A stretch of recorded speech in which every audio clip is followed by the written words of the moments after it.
Good morning, Vietnam. It's another episode of Vietnam Innovators. I'm your host, Hal. Today we have a guest.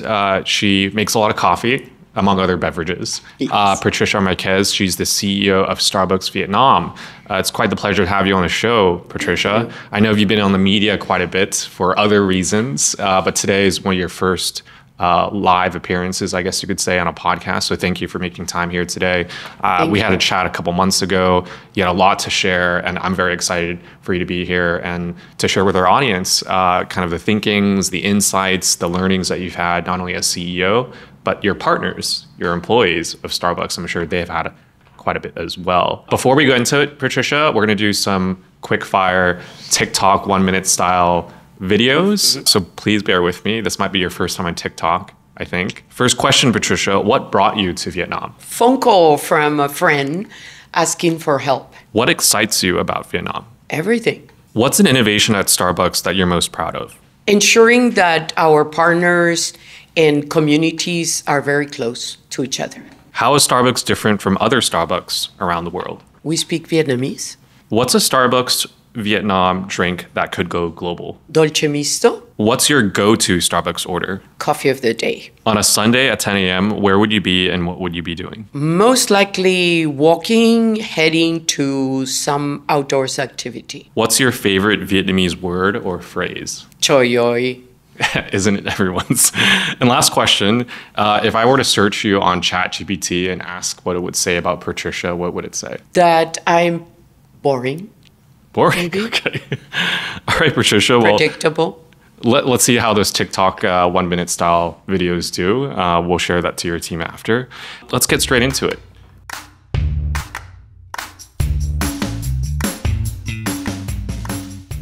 Patricia, you've been in the media for a lot of, you could say, the wrong reasons. And, I'm here today to learn about what you're thinking about not just Starbucks and the brand, but coffee generally in Vietnam. I think here in Vietnam, people think cheap coffee on the street, coffee's made here, how could it be anything premium or sought after? And, I personally disagree, but the audience here, I'm sure, is here to learn a little bit about that. But let us just start with your journey of becoming CEO of Starbucks Vietnam. You mentioned you had a phone call from a friend. Let's play that out. What was that like? I'm curious myself. Yeah. It really happened like this. I was working for a fashion brand. It was the 2009, 2010 debacle. And the crisis, the world crisis had reached out everything luxury. So my role was, I would say, irrelevant and pretty boring to just wait and see what would happen. When I received a phone call from a very good friend of mine, ex-colleague of Starbucks, in my years of Starbucks partner. Okay. And he was coming to Vietnam to take over a Vietnamese company and needed some help. Okay. And that's how I decided, well, as good as any time to go and see what I can learn and see what is there. Had you been to Vietnam before? I had been to Vietnam years before in a very short cruise. This was a stop of the cruise. Okay, and before coming here, you were in Peru, which is where you're from? I was not in Peru. I was actually working out of a very large brand in the US. And at the time of the call, I was actually in Dubai, I believe. Okay. So a bit of a global citizen. Yeah.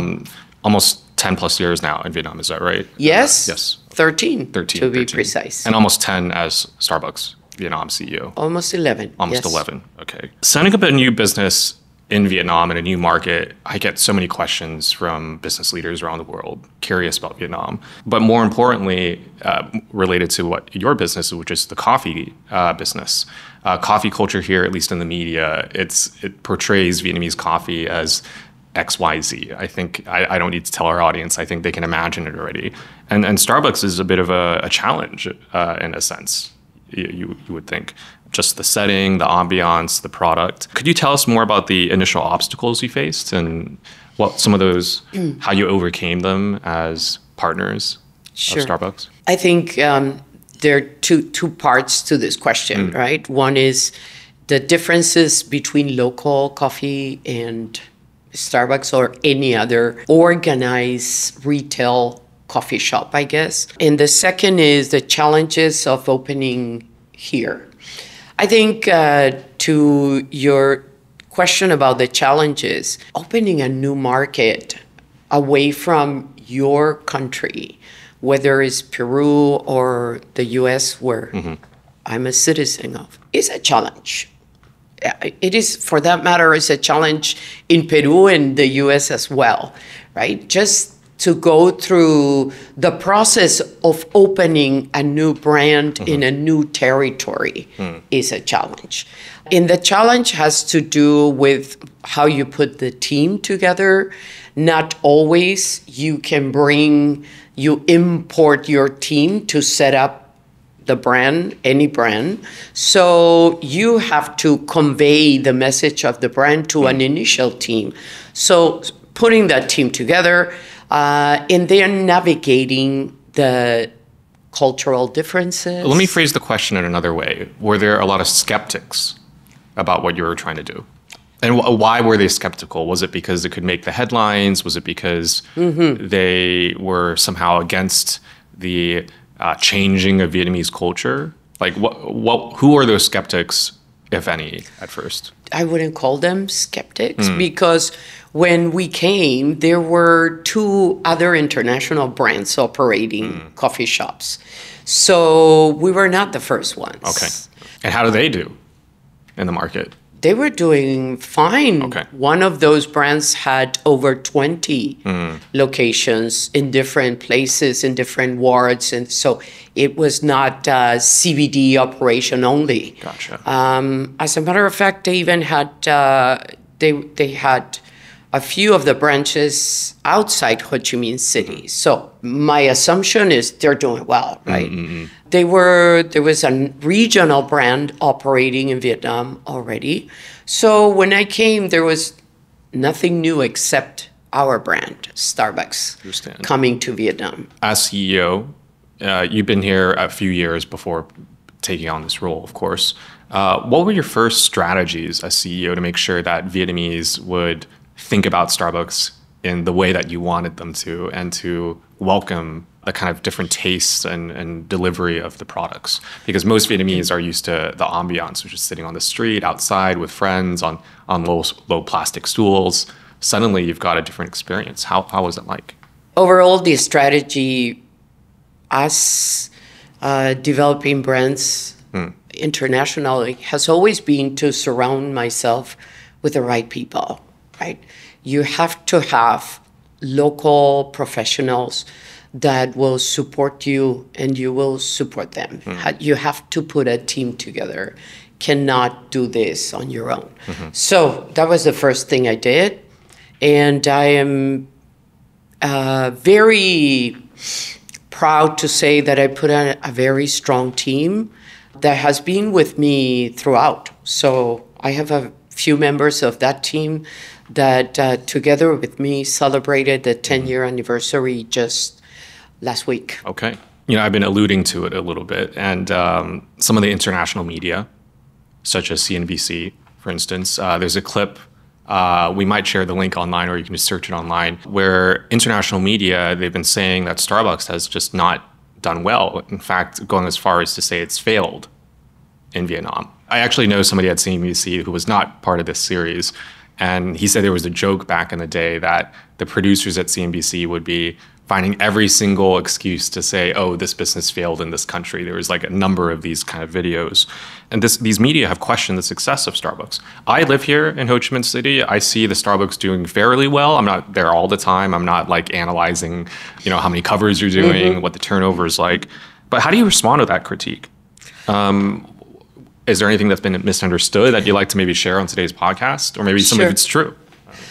Definitely not true. I'm sitting here today talking about the brand because of 10 years of consistent growth, great results, amazing reception from the local communities. And we have become an integral part of the life of many of our customers, right, that visit us on the daily basis. So I think perhaps success and failure means different things for different people. I said at the beginning, I'm predictable, and probably boring. So I'll say for me, success means we're in business, we are successful financially, we continue to grow. We have 1,200 Vietnamese employees working for the company. We are in 6 major cities. At this time, I have a pipeline of new openings that is probably overwhelming. And I'm driving my team crazy on scheduling those openings sharply. So I've got another side question to that. So in the video, and other, not just the CNBC one, but other media have said when Starbucks first launched, the aspirations were much larger. That I think Starbucks is approaching 100 stores in Vietnam after 10 years, which is no small feat. That's a huge accomplishment. So congrats to the team. But some were saying, oh, that should have been done years ago. But the reason why they haven't is because of all these critiques that they mentioned. What's your response to that? Did you meet those expectations when you first launched Starbucks? So first, for all of those who make those comments, maybe I'll invite them to come to Vietnam and start up a company. Okay. And face the challenges that you face. All very unique to each of the markets where you work. So I'm sure they face challenges everywhere. Here, one of the biggest challenges is the availability of real estate. Even if you can see yourself opening like many, come to the market, put a press conference together, announce the arrival of a brand, and also announce the opening of 100 stores in the first 3 years of operation. I have yet to see one of those messages. So my follow-up question there is, and it's not just for Starbucks, it's for a lot of international brands or just brands in general. Yeah. Like homemade brands here in Vietnam, they want to do 1,000 stores, and maybe they do, but then they have to close half of them after, right? Yes. There's been a lot of examples of that. Yes. Is it about setting the wrong expectations then? Has there been maybe a misconception about the growth opportunity? I mean, the growth opportunity is there in Vietnam, but that's all the positive, fluffy stuff, right? Is there a backside of the doing so business let me in give you Vietnam an that example. people should? Let me give you an example. So 2018, right? The brand is solid. We've opened so many stores. We have a 3-year plan ahead of us. And here comes COVID. So who in the business of retail of any kind have grown during COVID? A lot of this media was before COVID, though. What's your reply to that? Well, I was measuring it to the 10 years, 100 stores. So if you come from prior to COVID, again, I have to say we are a company that bets on long-term plans, right? We have a long-term strategy. We see Vietnam exactly the way you describe it. Enormous potential, huge young population, big lovers of coffee, good coffee, where we were just talking a few minutes ago about AC, for example, right? We are a supplier of great environment where customers come to enjoy a great cup of coffee or a tea or a refresher while enjoying a great environment with friendly people around them. Does Starbucks stand to gain from the change in consumer behaviors too? So what I mean by that is, for example, you mentioned young people. Vietnam is one of the fastest growing, not just populations, but young populations in the world. I read an interesting statistic that every year in Vietnam, which is a little under 100 million people, there's 1 million people becoming 18 years old. And that's generally, I guess, when people start thinking about coffee. I think I had my first coffee around that time. It didn't really become a regular until maybe early 20s. Yes. Do you think Starbucks stands to benefit from that demographic trend? Because, I mean, Starbucks is not cheap compared to the market average. So it was young people driving that in general. Do they have the spending power to match that? I'd love your comment on that. Yeah, I think the Gen Zs are not only a generation that we see as part of our customer profile. Our research and development department in Starbucks International does a phenomenal work doing exactly that, right? Ensuring that they evolve from the typical cafe latte to what is the desire of this generation. So I believe in that respect, we're well covered. You probably, as a customer, can see that we have limited time offerings throughout the year. So that introduces new flavors, new drinks, new composition of drinks, less milk, more milk, plant-based, etc. So I think we appeal to a much broader audience than simply coffee. Going back to one of the rapid fire questions I had earlier today, which was how is Starbucks Vietnam different from Starbucks around the world? And you mentioned the Vietnamese language, which of course is very important. How different is the actual experience though? Yes, some drinks may be localized here and there, but is the music the same, the furniture the same, the Starbucks gift card use, the UI, UX of the customer experience? Yeah. It's pretty much all there, you would say? I think in general, Starbucks is a Starbucks, and the expectation of Peruvian visiting Vietnam will probably be, it is very similar. However, we talked about the weather, right? So our patios in our stores are less relevant than in other countries, considering the rainy season and considering how hot it might get. In Hanoi, patios work better because they have the 4 seasons. So I think architecturally, we adapt different. Design-wise, we are very relevant to the market we're in.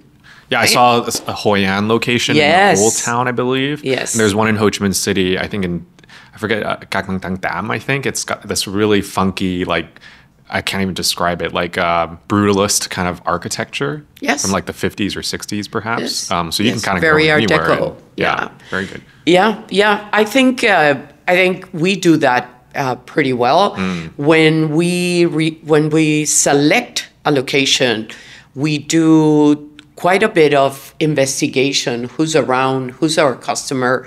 What community are we representing in that location? So that's one difference. Probably you will not see a Vietnamese Starbucks coffee store replicated in Malaysia or in Peru.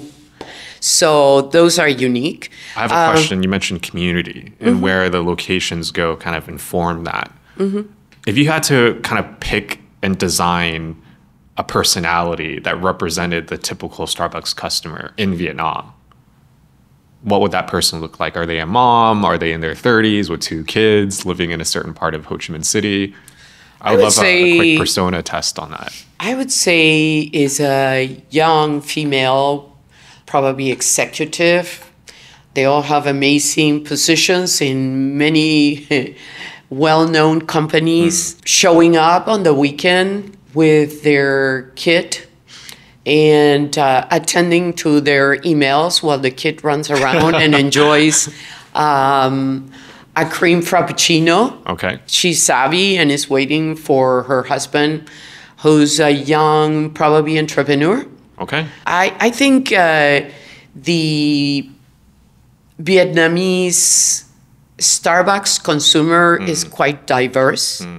We have a range of age, definitely male, female, probably 50-50, if not scientifically very close to. Age average is very different depending on the community. And how does it vary compared to what you expected when 10 years ago? Let's roll back the clock a little bit. You've been with Starbucks 11 years. What you just described as the typical customer, would you have expected that 10 years ago? Maybe because I've been here before opening Starbucks. I had already immersed myself in the social arena of Vietnam. So I felt, yes. Pretty confident? Yes. Okay. Of course, the very first 6 months is a lot of investigation, a lot of curiosity. Favorite drinks of the first 6 months were very different than the drinks today, right? We have a much larger consumer of coffee and espresso than we had the first 3 months. So, yeah. I want to debunk a few myths, which, again, going back to the international media, that's one of the core reasons I wanted to have you on the show today. Because, when I listen to these programs by international media, some of them have never even been to Vietnam. They just look online and just slap some numbers on there and call some people. Yeah. I had an interesting discussion with the CEO of another more mass market product, F&B brand, food and beverage brand.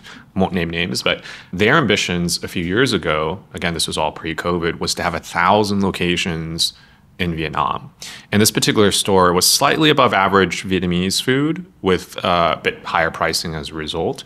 And it just didn't work for them because in their analysis after the fact, when they made that grand ambition of opening 1,000 stores, they felt like their customer was kind of what you described, maybe a little bit just one kind of age rung lower in terms of income and their career progression, making 20 to 30 million a month. They determined after the fact that there just weren't enough people making that kind of income to support 1,000 stores in Ho Chi Minh City. So my question for you, and that's Hanoi too, sorry, in the 2 metro cities. So my question for you, and Starbucks is at 100, almost 100 now, I believe. You won't say how many it could be. It could be 500 or 1,000 in 10 years, who knows? My question for you, and this is for the business people that are thinking about coming here who have perhaps similar customer sets. Are there actually enough Vietnamese at that, young woman, white collar office worker to drive that kind of consumer spending at where Starbucks is? That's a question that I have that a lot of business owners would love to know. Let me go back to your example of this other brand.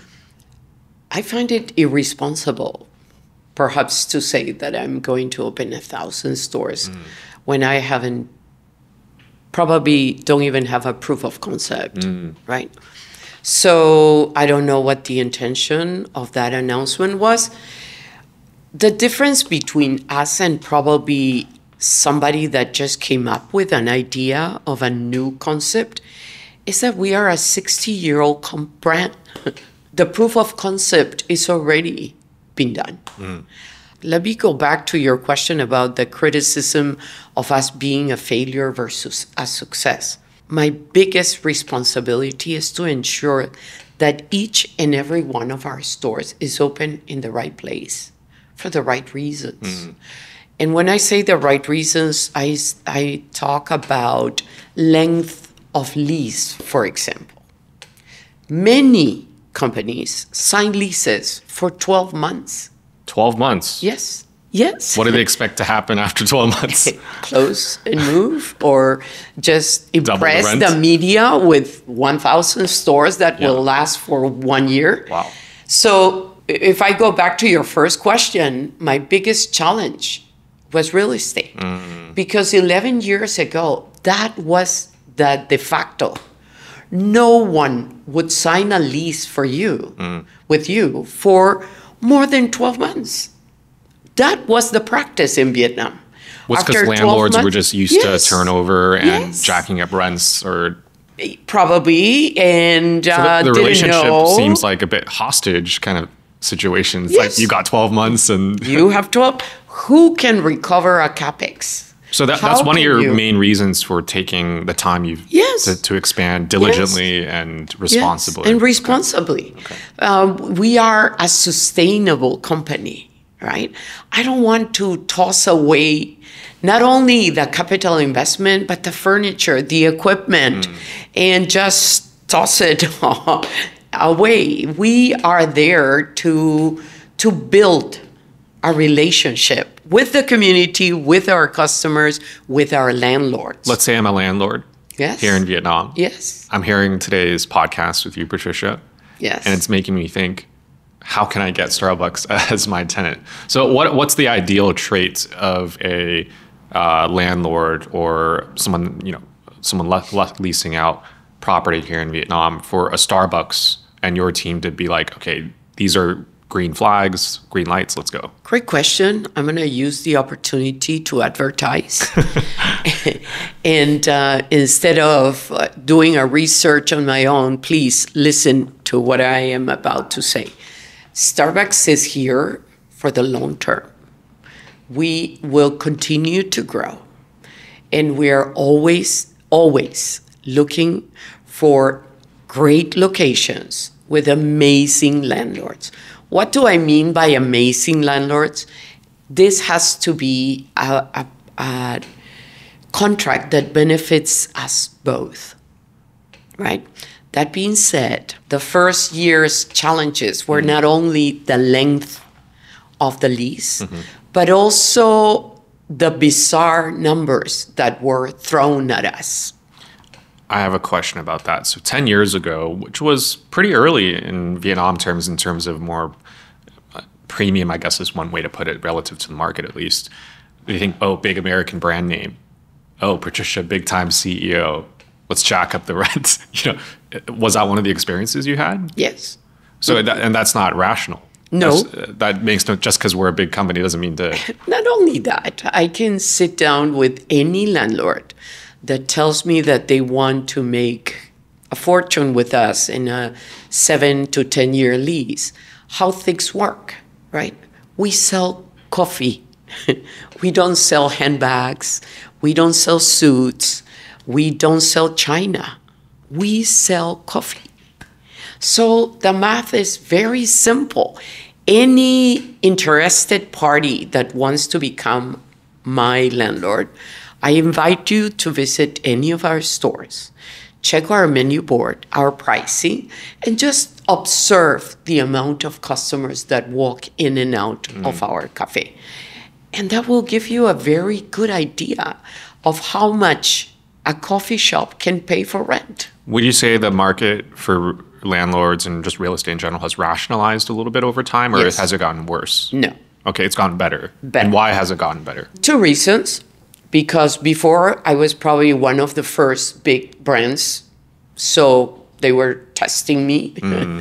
So to all the news reporters that consider that because I was responsible and waiting for the right locations, I failed, then so be it. I can say that they have evolved with us. They recognize that it doesn't work. And let me give you a very good example.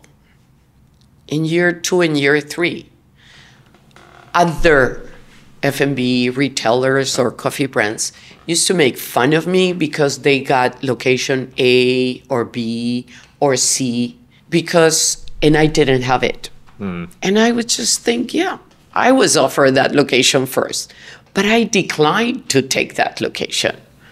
So good luck. Sure enough, I can tell you factually that 1, 2, and 3 have probably turned over 10 times since the day I declined to take over that location. Let's talk about geographic expansion too. Yes. From what I understand, the first 20 were predominantly Ho Chi Minh City, correct me if I'm wrong, and a bit of You're Hanoi. wrong. I'm wrong. Okay, Yes. so Hanoi was there. Okay. So mostly cities, basically. In recent months, you guys have opened in the Central Coast, so Hoi An specifically. You've opened in Phu Quoc. I actually knew somebody that was going to be working at Starbucks as your operations director or manager, and they were asked to move to Phu Quoc, and they're like, "Oh no, we're not going to do that. I want to stay in the city." What's the rationale behind that expansion, and what's driving the interest to go to these secondary cities now? Is it, you think Hoi An and Phu Quoc, those are big tourist spots, right? So what's driving the decision making behind that? Okay, so first, let me correct you. Sure. So we opened year 1, Ho Chi Minh City. Okay. And in year 2, we went to Hanoi. So year 2, we started operating 2 cities. Okay. Of course, we recognize Vietnam is a large geographically speaking country. So naturally, we are going to set foot on other cities. And we did it in a very rational way, right? We opened Ho Chi Minh. Some people can differ and say, well, we should have opened Hanoi first. That's opinion. We had our office in Ho Chi Minh, so naturally we opened Ho Chi Minh first. Second, we opened Hanoi. Number 3, naturally, you don't have to be smarter than anybody. The 3rd largest city is Da Nang. So there we went, and we opened Da Nang. Number 4, we opened Haiphong. And why did we open Haiphong? Because we started building a small support center in Hanoi, which allow us to extend our arms outside the city. We had the opportunity. We had a good offer with a great landlord that ticked all the boxes. So we went to Haiphong. Then we extended, of course, we had already been going outside CBD. We went to District 2 in Ho Chi Minh. We went to District 7, etc. And then we had the opportunity to open Nha Trang. I'm gonna stop there a little bit, and I can see the path already. But one question I wanted to ask was, year 2, you were already in Hanoi. For example, some other American or international brands that are not in coffee and other F&B businesses took quite a long time to go to Hanoi. What triggered the expansion to outside of Ho Chi Minh City fairly quickly relative to other international brands? Was it perhaps the customer base was relevant for Starbucks? Was it because you could say, like, is that too early to go out of home base when home base is not yet, the foothold's not as strong yet? I can answer by hindsight is always 2020, right? Yeah. So would I do it differently? Did I know COVID was coming? No. We just did it very strategically. We don't act upon opportunities. We put a plan together. So I have to disclose my secret that maybe from the very beginning we had that plan, right? When is Hanoi? Yeah. So the minute you recruit, again, I go back to people. So we had the opportunity to recruit this great team, and 3 of them or 4 of them were from Hanoi. So, all right, there you go. So we got them in Ho Chi Minh. They became very attached to the brand. They knew what they were doing. So now go on. Could enable more things. Yes. Okay. Yeah, I asked that question too because a lot of F&B operators are thinking, Ho Chi Minh City is where it's at. Like, do we even look at Hanoi? And I, having been in the business myself in the past and just talking to a lot of leaders like you, I kind of tell people, and again, this is purely my opinion, like, get a strong foothold here, and if you could do it well, chances are you'll be okay in Hanoi. That's my very general advice, but it's good to hear from you. So Hanoi is a great market for Starbucks. How different are the two? It's a great market for us. I can say it. We love our Hanoi customers. They love our merchandise. They're big consumers of our limited time offerings. Okay. And having the opportunity of experiencing the same brand in a market that has 4 seasons versus 2 is such a great learning and experience, right? You have the hot drinks selling so well in Hanoi. So it gives you, it makes it so interesting. Okay. Well, if you're in Hanoi, check out the Echo Park location. That's my favorite. Beautiful. So, yeah, beautiful. It's fantastic. Yes.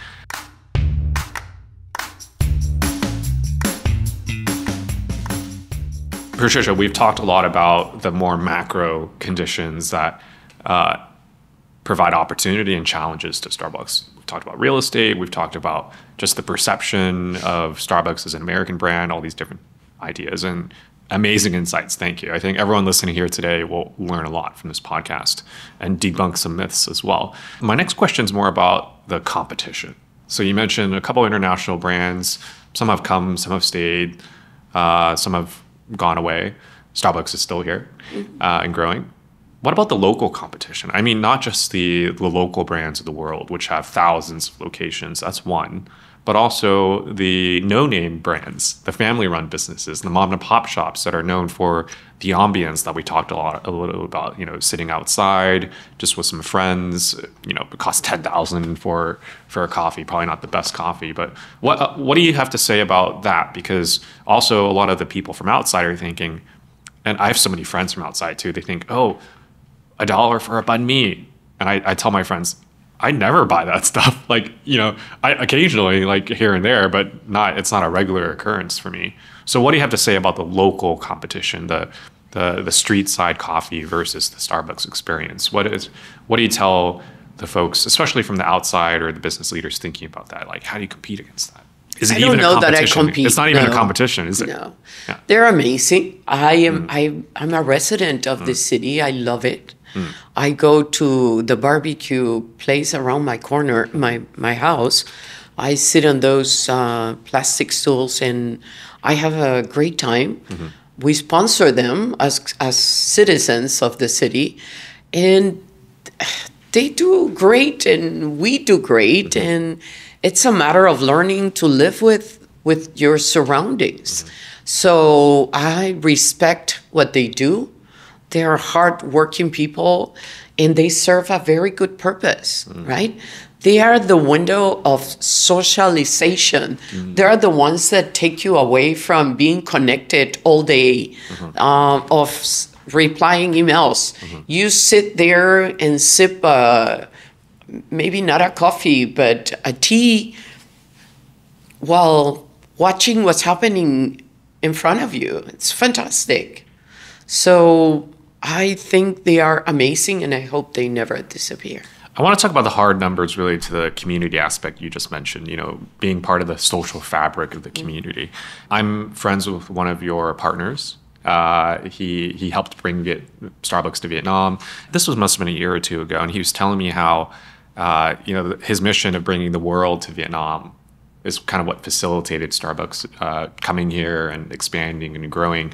And he mentioned when they first came here, there was no Vietnamese coffee beans, correct me if I'm wrong, being used in Starbucks products. That's changed over time now. Could you tell us a little bit about that? Like, what was the perception? Oh, you're in Vietnam, which is the biggest producer, one of the biggest producers in the whole world, not just Asia for coffee, and you're not even using Vietnamese coffee beans. Now you are. Tell us about that shift and how that mindset allowed Starbucks at a global level to be like, yeah, let's do it. And how has that outcome played out? Sure.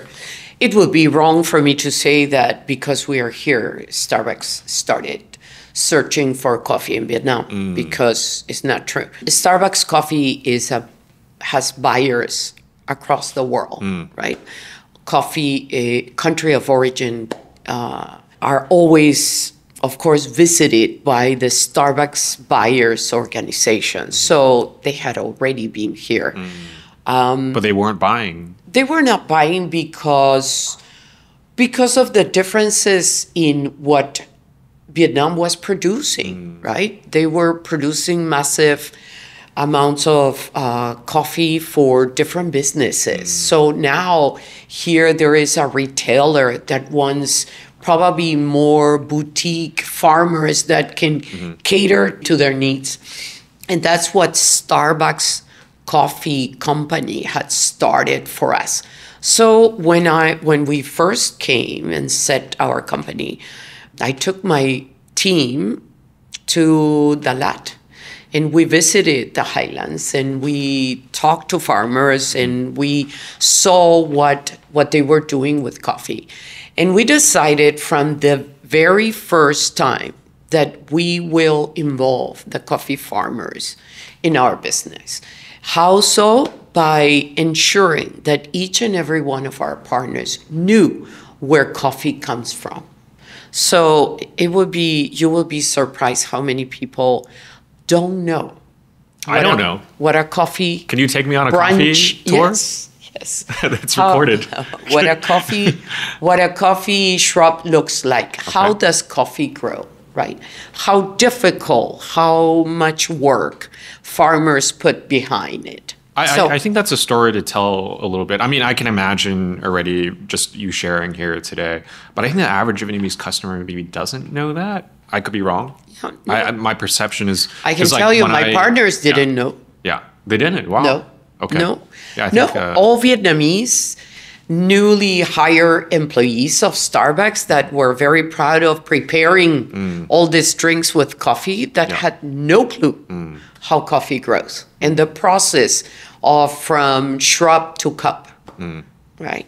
Okay. So we got involved in those visits. And of course, that brought more awareness. And yes, of course, Starbucks coffee is now in Vietnam. So it was very easy for me to link with the Starbucks coffee buyers, to get them involved, to ensure we start working with farmers, with big coffee organizations that support farmers for quality, for consistency, for ensuring their crop gives the best yields, etc. So yes, from 16 or 17, we presented in Vietnam the first Starbucks Vietnam coffee. Okay. Very good. Yes. Cool. So we're very proud Good of to see that that. shift. Is Starbucks globally now also using Vietnamese beans? It is Yes. now. Okay. Yes, it's a limited time offering. Got it. But yes. Actually, a friend of mine who lives in Switzerland sent me a photo of a bag of Starbucks Vietnamese, reserved Dalat. Amazing. Yes. Great to see Vietnam going to the world. I have another topic here, Patricia, that I know you personally are very passionate about. It's about sustainability. I mean that not just from an economic business sense, we talked a lot about that already, but also in the environment and the way that we work with supply chains and farmers, which comes to my question, Starbucks is using plastic still. That's a very basic consumer question, and I'll talk about the big stuff. Yeah. I love your comment on that. Why is that still, like, I remember a few years ago, there was a big like plastic straw exhibition that I believe Starbucks sponsored. Yes. I don't remember the exact details, but I remember the visual. But yet, Starbucks is still using plastic. Yes. What's the story behind that? So first is we're steering away, of course, like the rest of the world from coffee, from plastic, sorry. So how do we do that, right? Cannot just take it away. So what we did is we replace it. And now we utilize plastic, recyclable plastic. That's the first step. We have so much work to do here, but we have implemented many other measures that I'm going to take the opportunity to announce this because very few people know. So since day one, so February 1st, 2013, it's on the menu board. We offer 10,000 Vietnamese đồng rebate every time you bring your tumbler. Is still ongoing. Has been on the board for 10 years. So how many people actually adopt that? Do you have any numbers behind that? Very few. Very few. Why is that? Oh, I forgot. So we are now actively campaigning. And again, I'm going to use your venue to promote bring your cup. It doesn't have to be our tumbler. It doesn't have to be a tumbler. It can be of any material. You can bring your mug for all purposes. If your office is next door, come down, get your coffee, and go back to work. And you will get 10,000 Vietnamese đồng off your bill. Every time. And you mentioned very few people. Why is that, though? Well, let me tell you another story. Do they like the logo on the cup? It's just convenient? You mentioned, yeah, probably. Or maybe I also have to give them the benefit, right? The reality is probably Vietnam is starting to be very aware of how important it is to be responsible in what we use and how we use it and how we get rid of it. Where is the garbage going?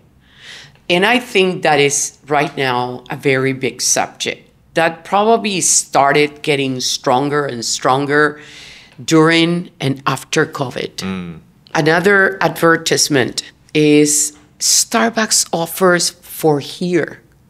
Okay. Cups and glasses. And I can tell you that 85% of our customers consume their products in our stores. Okay. So when the cashier asks for here to go, please say for here.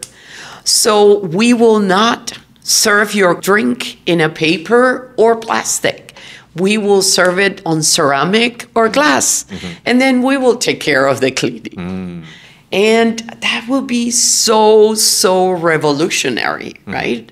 And we also started the change for natural materials on straws, which is when you saw that event of the straw that we did together with a couple of very interesting organizations and was very successful.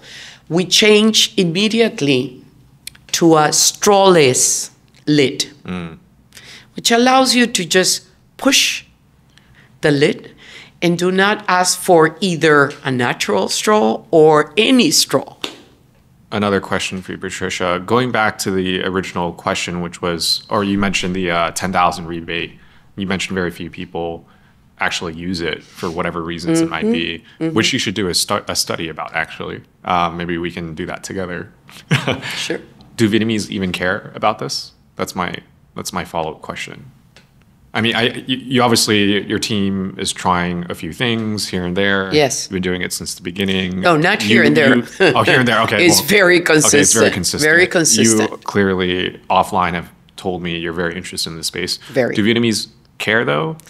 And is it, there's this term globally known as greenwashing. I'm sure you know. I'm not saying Starbucks is that, but a lot of people are accused of it. Yeah. Like, for instance, I recently read in the report, the government of France recently banned flights of less than 2 hours, and you have to take the train instead. Yes. But apparently it only affects less than 1% of all flights. So what's the impact, right? It's nice to say these things, but is it actually delivering? I disagree. I think that by doing that, the French government is changing behaviors. And if your flight is 2 hours and 10 minutes, and you already tried the train before, and it was comfortable and inexpensive, and your next flight is 2 hours 10 or 2 hours 20 minutes, you're most likely to take the train again. You've been doing the rebate for 10 years, though. Yes. Why has it taken so long and still very few people are adopting it? I have to take responsibility, right? We are a very quiet company. We don't respond to negative media. We don't fight. We don't. We just do the things we need to do, and we know we have to, and we want to, and we just consistently do that. Perhaps what is missing is advertise it a little more. So, again, I'm taking the opportunity. I think you should sponsor my show. I can put in. Yes. We can talk about that later, right? Okay. So, no, let's stick to that. Okay. Don't change the subject. Sure. No, sure. So I want to make sure that the message is very clear and I answer your question. Do Vietnamese care? Yes. I cannot believe they don't care. Cannot. I do know changing behavior is the most difficult, the most difficult task. And we are all responsible. We all need to take responsibility, and perhaps we all need to help each other to make sure that we show our care more. Okay. Well, maybe I have to start getting my own Tumblr. I don't have one. There you go. I'd love a Starbucks one. There you go. Very good, Patricia. Thank you for answering that. I'm going to move to the future a little bit, especially, not so much about the future. That's my last question. My second to last question is, you're a female leader here in Vietnam. Vietnam is known for female leadership, I would say, generally speaking. So you're not, I guess you could say, an outlier necessarily. No. But there are some challenges related to that. And I think for our young listeners who are women who are thinking about becoming that white-collar office worker who's part of a big company doing great things, what's your advice for them to get there, to achieve that standard career-wise, that they're accepted and respected at work as a woman here in Vietnam? Have you encountered anything challenging for women here in Vietnam too? Nothing different. And I completely agree. This is a very different country in society with regards to respect for female in general.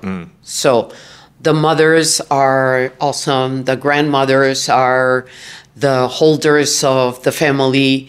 I can see the female coffee farmers are the ones driving the farm.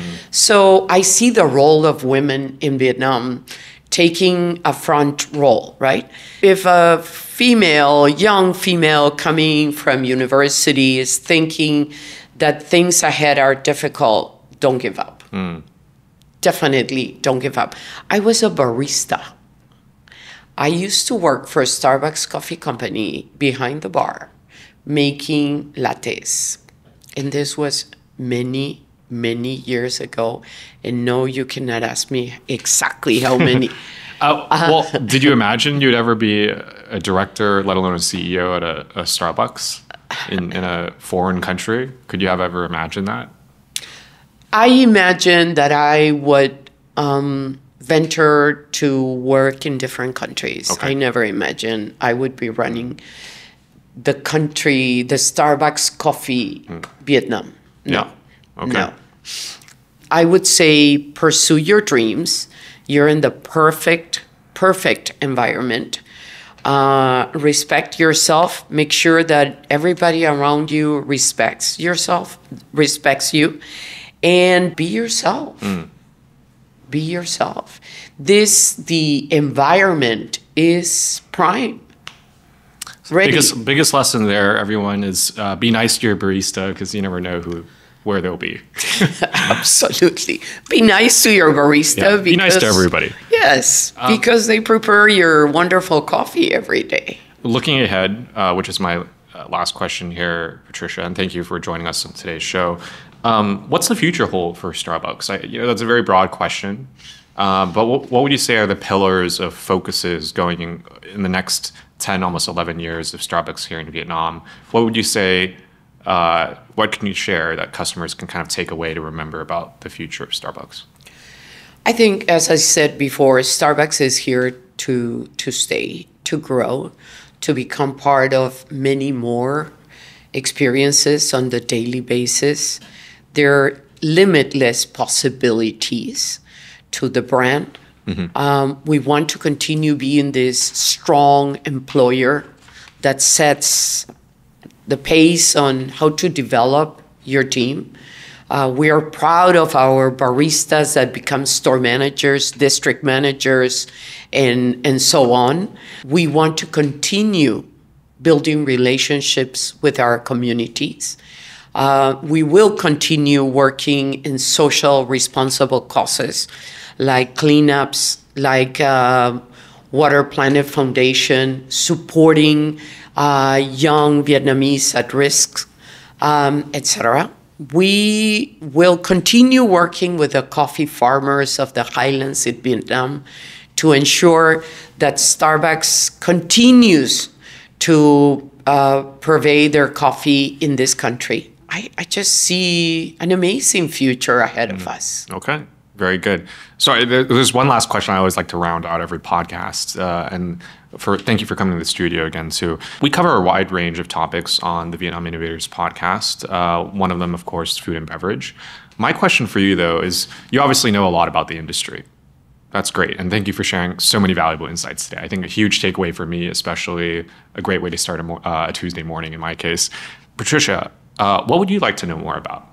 As in, if I were to release another episode of the podcast today, how would I make you click on that? Like, what kind of topic, guest, or industry will make you like, oh, I really want to listen to that because I need to learn about this? What would that be for you? Given the context of where you are in your career, what you know, what you don't know, what would that be? I would be very, very interested in hearing how is the supply chain within Vietnam going to face the challenges of a near future, including the green or greener environment. I would love to see when is Vietnam starting to produce electric trucks, for example. When does Dalat become more part of our daily consumption of those amazing products that they have? And many times they cannot reach the city on time, and therefore most of them go overseas. And I would love to hear more about how is the country moving towards a more circular economy. Okay. Well, very good. If you're in any of those spaces that Patricia just mentioned, drop us a note. We'd love to have you speak to you, possibly having you on the show. I think some great learnings from that that I'm sure Patricia would appreciate. Definitely. Patricia, thank you so much for being on the show. You debunked a lot of myths and learnings today. Most of them good, I would say, in general. So thank you so much for sharing. And I do hope our listeners do appreciate. Guys, if you really like this podcast today, make sure to subscribe and like the podcast, share with your friends. I'm sure Patricia would love more of you to be getting that 10,000 dong rebate at Starbucks. I will be as well. Patricia, thanks so much again. And best of luck over the next 10 years for Starbucks. Thank you. Thank you. Thank you. Very, very happy to be here this morning. Thank you. Very good. See you guys next time.